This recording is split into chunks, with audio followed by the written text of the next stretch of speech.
Hi there, it's Andrew Burke from Code School Halifax again, and last time we did a little quick introduction to how to put JavaScript into a web page and some of the basic rudiments of how to use it in the web browser console. And now we're going to get a bit more into detail about some of the basic elements in JavaScript, things like variables and some of the more elaborate data structures, which will be very, very useful once we start doing things with our APIs and actually adding content to the page. So let's get dug in and get rolling. Here we are again back in our JavaScript console. And remember, you should have all things showing, not just errors. Sometimes that catches people. They can't see what's going on, but this should work for you if you make sure you've got the right things showing. And console, I like to make it big. We're going to spend a bunch of time here in the console for the rest of the session. And then next session, we'll go in and start trying to add things to our page. Anyway, you can also open up the console into its own window, which is useful if you're doing some more intense stuff. I like to have it as part of the window. It's not a big deal either way at this point. Now, we already covered numbers with JavaScript, right? So 5 plus 7 is 12, numbers, etc. You can also use strings. These are text, basically. So we had numbers are just the numbers raw, but strings are text wrapped up in quotation marks. Okay. You can also use single quotation marks if you want to. However, if you're dealing with things like Irish names, Brian O'Malley, the single quotes are going to get messy. So there's ways of getting around that, but generally I like to use double quotes. There's other ways of doing things. Sometimes you'll see mixing and matching in various ways, but just they both are pretty well the same thing. Just have to be careful about them. And one other quick little thing while we're here before we get too far in. You'll see we're doing line by line here, and we have to sort of retype everything all the time. But if you're in the console, if you hit the up arrow, it will give you your previous things you typed in. If you keep hitting it up over and over again, eventually you get to the top, and then it'll cycle back through, okay?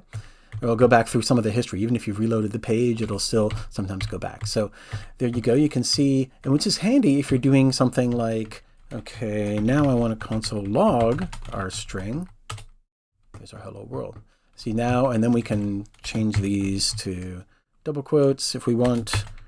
And then we get that. Okay, so using the up arrow lets you try something, see what happens, then hit the up arrow, try it again, make a few small changes first, and then see what happens, and then up arrow and make a few more changes. This is really handy if you're doing some complex stuff. So this is nice to know how to do it. Okay, so we have strings and we have numbers, but they're just sort of standing by themselves like that, right? They're just sort of hello world. Okay, next console log, yeah, but that's it, right? Well, the thing is with all these data elements are you can put them in boxes. You can put them into what are called variables. Okay, I like to think of variables as like a box that's got a label in the front and you can put stuff into it. Okay, so you set up a variable by saying var, it's not car, var, my name equals Andrew Burke. Okay, and then it returns undefined. So it didn't just say, hello world, it just returned back. But now, anytime I want to use Andrew Burke, I can just type my name. Okay, so it's a box with a label, my name, and inside it is Andrew Burke. And anytime I type that, it'll return whatever's inside of it. So you can do things like, okay, console log my name. My name, of course, is Andrew Burke, so it opens that up and says Andrew Burke. Okay, so variables are a way of labeling data and moving them around without actually having to know what's in there necessarily. Okay, this is really, really handy, and this is a core thing with all sorts of programming. Now you can redefine them if you want to, but the idea is that. Okay, there we go. And if we do console log my name again, you'll now get John Smith. Okay, so you can see that they can be reassigned. Some variables are called constants and can't be, but for the most part, for what we're dealing with right now, that's the way it works. So basically, you assign a variable by saying vir means it's a variable, and then giving it a name, and then equals, and then the content, the things you want to put in there. Now the equals here is a little bit weird because it's not actually saying this is the same as, it's called an assignment operator. It's a little bit like, remember when you did math in high school and it was like x equals 2y, I don't know, z equals 2y plus x or something like that? You're taking the solution and putting it into z, right? That's sort of what's happening here. I promise that's close to the last math we're going to cover here, except for some addition later. Anyway, so the idea is to basically say var and then the thing and then equals and then the thing itself. So you have the name and the thing. So keep that in mind, and we'll talk about that in a minute. So variables can contain numbers and they contain strings, and then you can move them around and sort of use them where you do other things. It's really handy when you have complicated stuff and you want to put it all in. So var our result equals 5 times 15.37 divided by 8. I don't even know what that's going to do. I don't even know what this number is, to the power of 4. Okay. And now we can do things with our result. Our result equals our result plus 5. Okay, so we've done more things to it, and now it's actually telling us what it is 18. Okay, I'm not going to try retracing the math for that.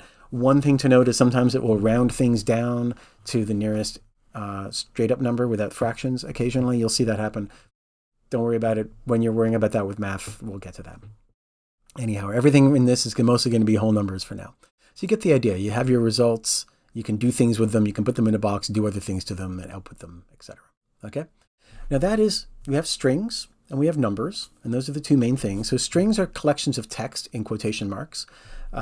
Strings, it's a long story, but they're basically a series of letters strung together. I like to think of those happy birthday signs they sometimes put up in schoolrooms, where they're each letter is sort of kind of on a hinge with the neighbors, and you can sort of lift them up. That's like a string. Okay, so the strings and numbers, but those are sort of the basic versions of data. Now you can also organize data into other somewhat bigger structures, and there's two main ones that are used in all sorts of programming languages, and JavaScript is no different. And they are arrays and objects. Actually, JavaScript is a little different because other languages do objects differently, but in JavaScript, objects are a certain thing. So arrays are basically collections of things in square brackets separated by commas. Okay, so those are in order, and they'll always be in that order if you want them to be. Whoops, I'll maybe put another number in there. Okay, so that's just a bunch of numbers in an array. Okay, and if I look for my array, it gives me that. Okay, and they're in square brackets, and they have commas. One quick note is lines of JavaScript should generally have a semicolon at the end.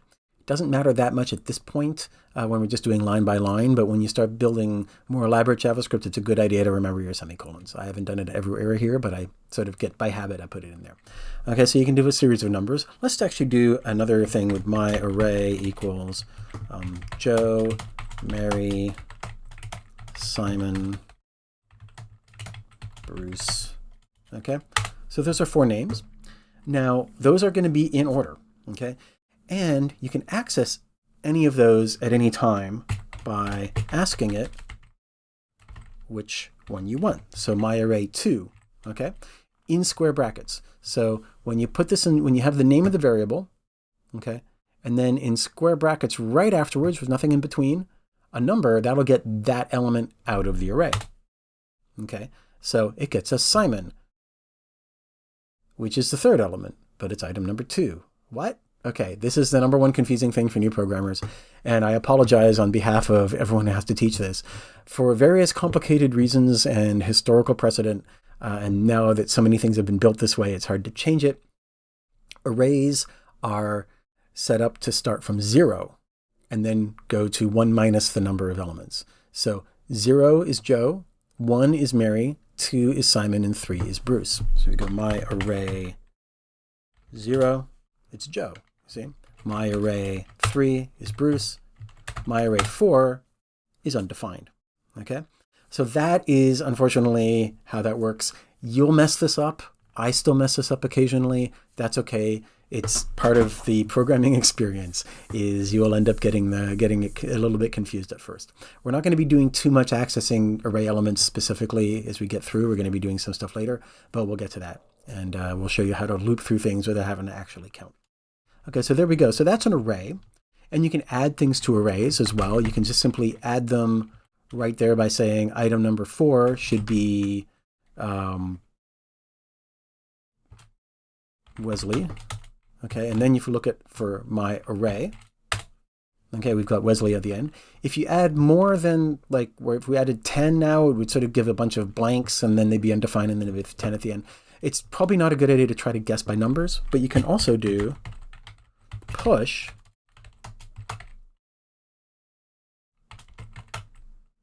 okay, and push, you put it in round brackets because you're adding it using a function here, push, adds a name to that array. And if you look at my array now, see now I've added Tracy at the end. Push just keeps adding things to the end of the list. Okay, so that's how you can play with arrays, and that's what they are. And they're basically a sequence of elements in order that you can access by their position. Okay, they don't change their order unless you specifically do things to it. Okay, so that's an array. The next thing is an object. And those are defined with squiggly braces again. Back to the squiggly braces.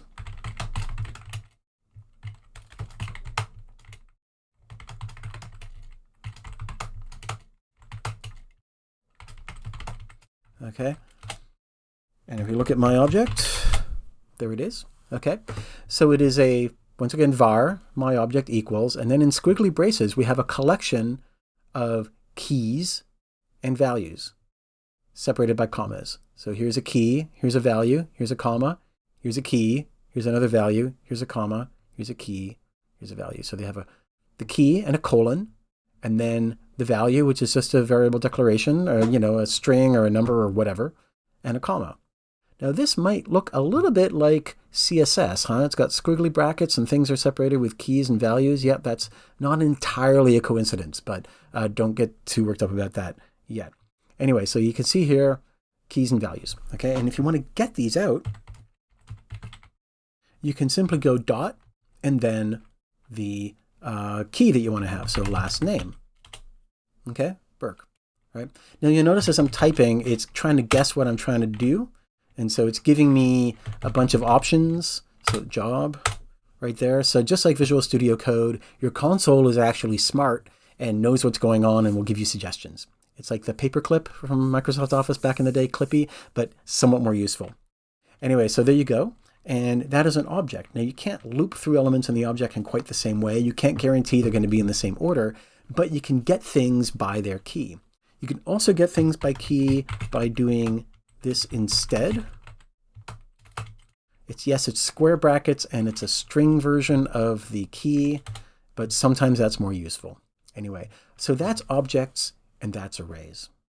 Okay, so you're going to be dealing with these a lot. I spend most of my life dealing with objects and arrays and collections of things like that.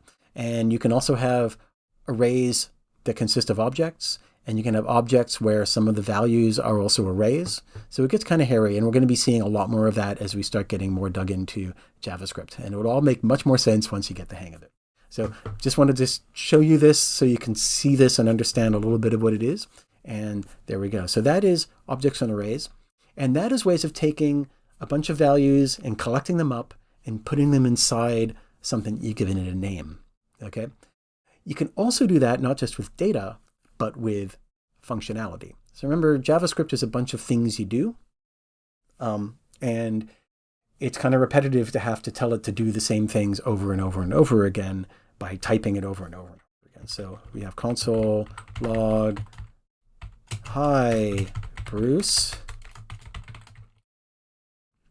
Okay, and then we have console log, hi, Marianne. And we have console log, hi, Janet. Okay, this is sort of tiresome to have to do this over and over again, right? However, we can bundle that up into its own function because we have to remember to put the exclamation point and say hi and comma and everything. So let's do a function that says hi. So just like saying a variable, instead of var, you say function, and then you give it a name, just like a variable. Say hello. And then you put round brackets around, okay? So round brackets right after the name. And in here you can put parameters. So these are things that you're going to use inside your function, okay? And this will be name. And then those squiggly brackets again, okay? Now we're doing a multi-line thing inside of our console, which is a little bit weird, but you see we don't get the little triangle anymore. We just got indented, okay? And then you can say console log hi name. Okay, so what that's done is name gets passed in and it becomes kind of like a variable, like we've had up, up here, but it's been passed in. So it's a temporary variable that only lives inside the function. Okay, and then we can use that in whatever we're doing. And I think I maybe didn't get to the point where I said you can also add pluses, which will merge things together. So just quickly, hi plus. Okay, see that? We're just mixing them together with the variable and the thing. So same idea here, except it's whatever we've put in here. And we can do that by saying, say hello, and then passing a name.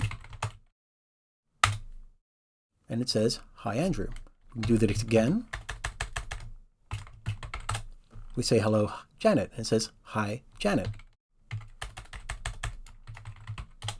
Okay, so we just pass different names in here and it will do them each time. Okay, so when I say hello, quotation marks, inside the bracket, Andrew, it shows up in here as name, and then it runs console log, hi, whatever name. Okay, that's a really key concept. Functions are often much more elaborate than that. There's lots of big ones, and you can put functions inside functions, and you can pass lots of different parameters to it, like multiple variables. Some of them are objects and arrays. Anyway, this is what I spend most of my day doing, is writing functions that handle data and do things. And sometimes they call other functions and other functions and other functions. Okay, so this is a key thing, and this is something we're going to be dealing with a whole bunch in the next session or two. And there you go. Now, I would suggest popping open your console and trying some of this and just see what you can do.